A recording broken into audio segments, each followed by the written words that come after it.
Hello there, lads and ladies. Welcome, finally back to another tattoo story time. Today we are doing in my mind, the original pin-up girl, Betty Rubble. Now, let me show you what she looks like. She's aged, unfortunately. She's like about 12 years old, something like that. So there she is, sitting on my chest. Bless her heart. Now. Unfortunately, because her eyes were done so little, the black pupil that she's well known for having, like in the original, has actually overtaken most of her face. So unfortunately, it's not as attractive as it used to look. Basically, it looked pretty damn good when it first came out, as most do tattoos, but over time they do tend to lose their color and focus. But unfortunately, that was the case with this one. Now, the reason why I decided to go with Betty Rubble was because she was a bit of one of my first crushes, basically. People always think of Betty Boop as like the go-to cartoon pin-up girl, basically. And then there's Jessica Rabbit. For me, it was Betty Rubble. I don't know what it was. I think it was mostly the idea of her being in love with someone like Barney. Not saying that Barney was, not the type of guy that you would normally go for, but that was usually the case. He was short, a little bit on the dunce side. Not saying that Fred wasn't, but Fred was a little bit more street smart than, Barney out of the two, basically. But Barney had a gold heart, basically. He had a golden heart, and, Betty could see that in him, basically. And I also loved how feminine she was, basically. Even back then, like her voice actress is one hell of a voice actress. I used to love watching the old Hanna-Barbera skits of different cartoons, and one of my favourites was the Flintstones, because seeing Betty Rubble, well, it kind of like awakened me as a young man when I was young, basically. We always have that one crush that always like awakens us. She was like that for me. It's like those small little instances of like, when you see a crush, like with a shirt just off to the side where you see a bit of the shoulder, like that. When I saw that in one of the episodes, I was like, oh my god, wow. Like, what is this feeling I'm feeling, this experience? What is it, this awakening, basically, into like preteen adulthood and stuff like that, But that was the thing with Betty, because of her femininity and also about their adopted son. Because if you don't know, Bam Bam is not their real son. He's actually adopted. But Pebbles, I believe, is Fred and Wilma's actual daughter, basically. I just loved the oldie style of Hanna-Barbera cartoons. Sorry, the camera's falling on me. Because it was actually funny. There were some episodes where they kind of like they skirted the line on racism and other stuff like that one episode with the karate instructor, and Fred was like taking the piss out of him by going like slant eyes and all that on him. I thought to myself, okay, that's not cool, but different times and different stuff. It's when you look at it now in this day, it wouldn't pass screening, but when I watched it, it was like part of the norm, unfortunately, which shouldn't really be the case. But then, we kind of knew back then that a program is just that, a program, basically. You shouldn't get offended by everything you see, basically. It's like that little video I saw recently of this American chap who, of course, has like Asian parents, and of course being himself half Asian and all that. He thought to take it upon himself to take the piss out of white Americans, which made me laugh, basically, because of the way he how did it go? He was like talking to his mate, and then he was like, "Hey Joe, look, I'm American," and he goes, "I think I'll have I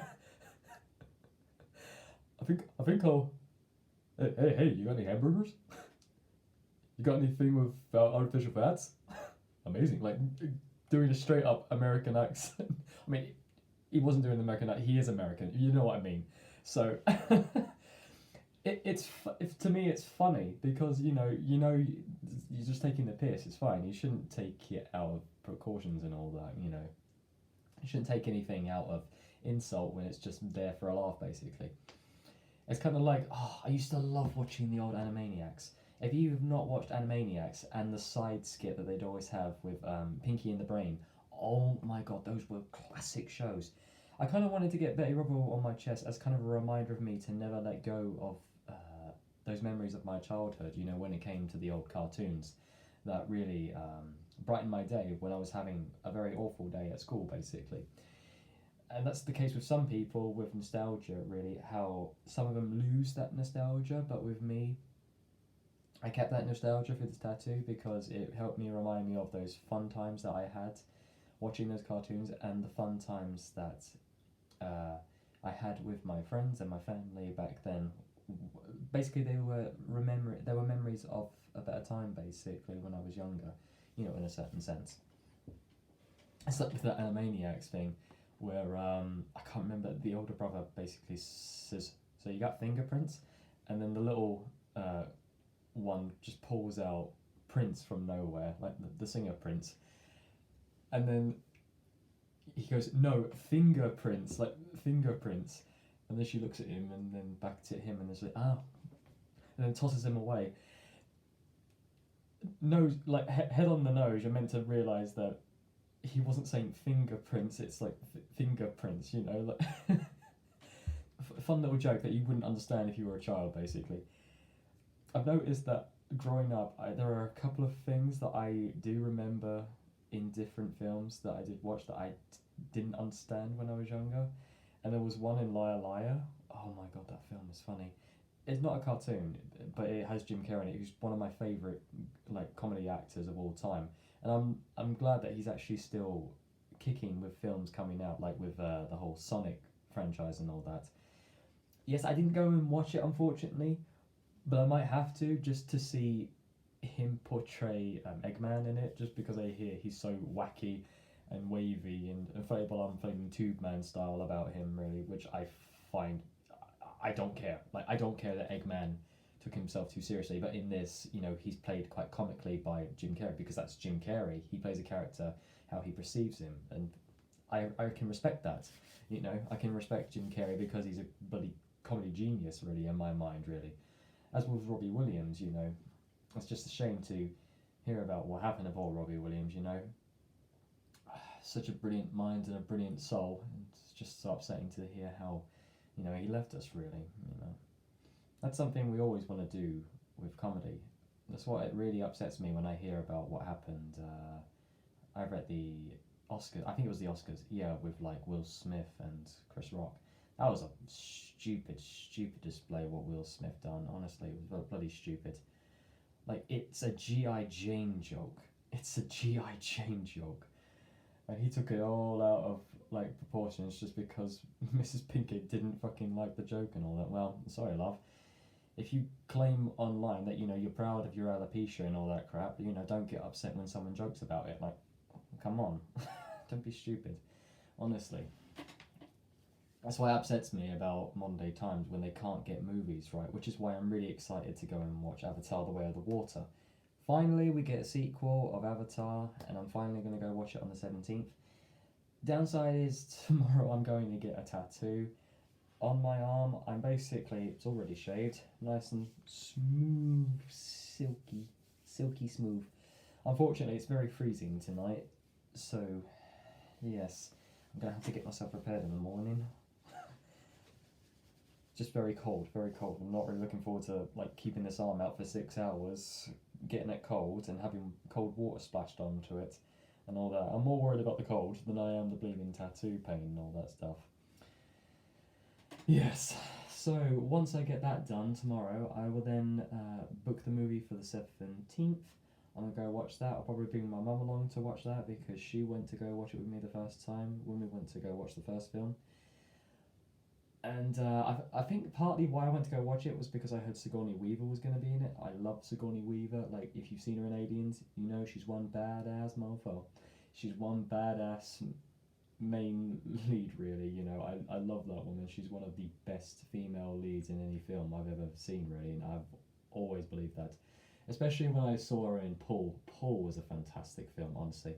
Yeah, I'm here talking about, you know, the films and all that stuff when I should be talking about the tattoo, but these are related to it in a certain sense because, you know, like films lead you into a world of fantasy, basically, just like books do, basically. You know, they help you live a precarious life through other people's eyes and through different artworks and stuff like that.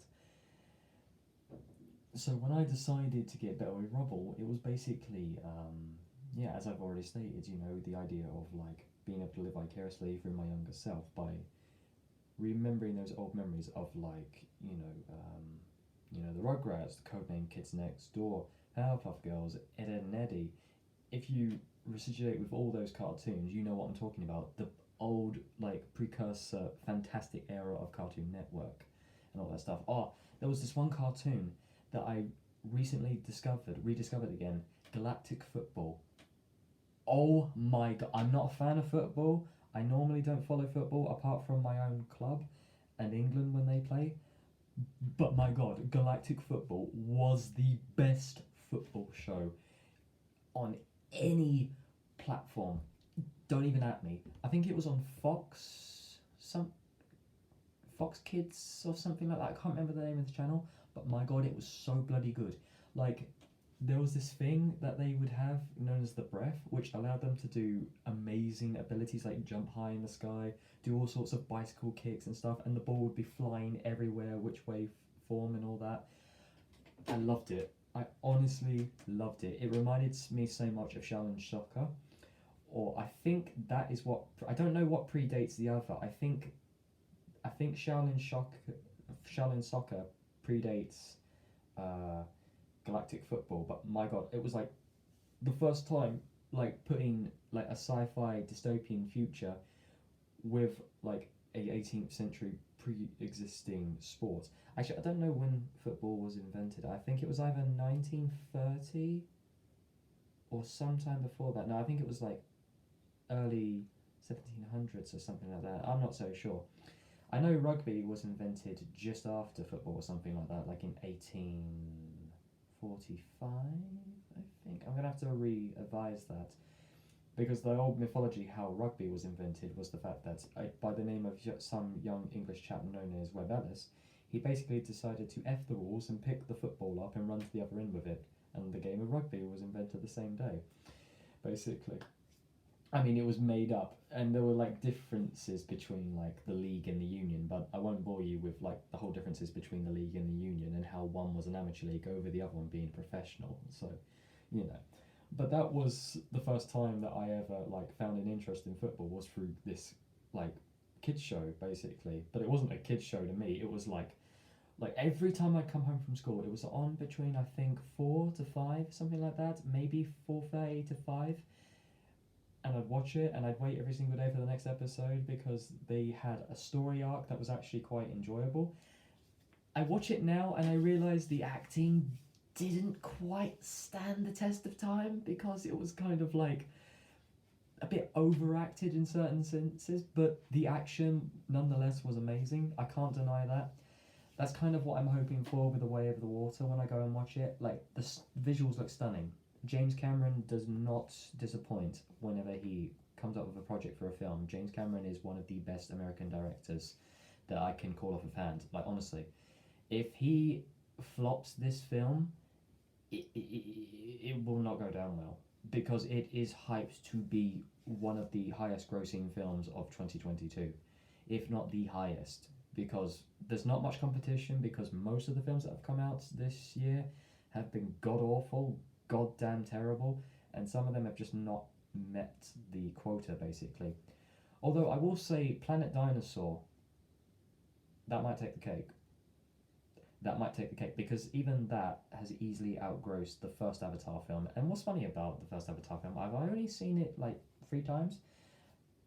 I might watch it a 4th time just before the 17th to get, you know, reacquainted with all the characters. I mean, I know Neytiri and Jake Sully and all that, you know, but it's just when a film is that perfect, you don't have to overwatch it. You know, when you watch it that first time, it satiates you for God knows how long. And I think it's been what, 10 some odd years since the first film came out. I'm not so sure. I'll have to have a look. But yeah, I've only seen it 3 times because it was that good of a film that I didn't feel like I needed to watch it again after a certain time period, basically. You know, but it was just nice to have that nostalgia of basically going back to see the original, that I will probably go and do either later tonight or tomorrow after like I come back from the tattoo studio. But yeah, honestly, I just hope it will do well. I really hope it will do well. James honestly deserves it for the amount of work that him and his crew have put into working for this. Like it, I love the idea of an open ocean planet with new creatures and new characters to meet. I believe Neytiri and Sully have like 5. Like Jake has 5 children in this.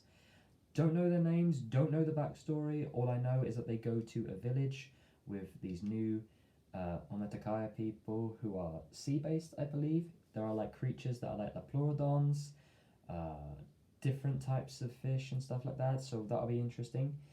I think how real it's going to be is if I'm scared of the water shitless. If they can make me scared of the water, if they can trigger my thalassophobia in this film, then they've done a good job. They have done a good job, because to do that is not easy to bring across onto the screen, basically. So yes, I'll be going to do that on the 17th.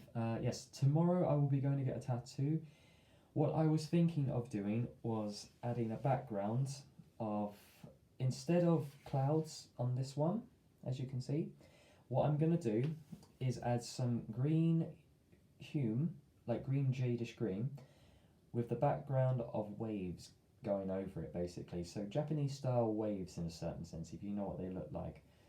So hopefully that will look somewhat decent on the background of these tattoos, because honestly I just look at the pale bits of my skin and I just feel naked. So excuse me. So when I get this arm sorted, sooner or later I'll probably then move up to the shoulder and on this side, and then I'll probably do my thighs later on. And then I need to think about doing my back as well, because I've only got 2 tattoos on there, but it's just, they're so oddly spaced that I don't know what to put in between them, basically. So it's just trying to decide what to do with that, basically. So yeah, that should be it for now, basically. You won't be getting a Sleeping Dogs episode tonight, which of course this video is out for you guys to see. I will probably do a Sleeping Dogs episode tomorrow, since I probably won't be home until like 6:30ish or something like that, because this tattoo is going to take at least about 6 hours to do at most, and I'm probably going to be in an awful lot of pain. So I'll probably I will try to get an episode out tomorrow, but if not, then you know that I couldn't quite do it because of the pain. But with that, lads and ladies, I shall see you on either tomorrow or the day after. And hopefully the day after I'll probably give an update on Avatar: The Way of the Water, because honestly I want this film to do well. I want it to do well. I really can't wait to go and watch it. It's going to be awesome. So yes, with that, lads and ladies, I thank you ever so much for watching another one of my tattoo story times. And yes, next tattoo story time I will hopefully focus. I haven't got that many tattoos left to show you guys now. I've just got the new one on my leg to show you. I've got 2 on my shoulders I need to show you, and then yeah, that's it until, oh no, yeah, I've got one on my forearm as well that I need to show off, but I think what I'll do is I'll save that one until it's the very, very last one to show off, you know, at least until then, before I get new tattoos, because that's a very special one to me, and I want to be able to show that off and give a nice, meaningful story behind it and why I got it, basically. So yes, with that, thank you ever so much for watching. I hope you all enjoyed, and I will see you either tomorrow or the day after. So take care, my friends. Have a lovely, beautiful night.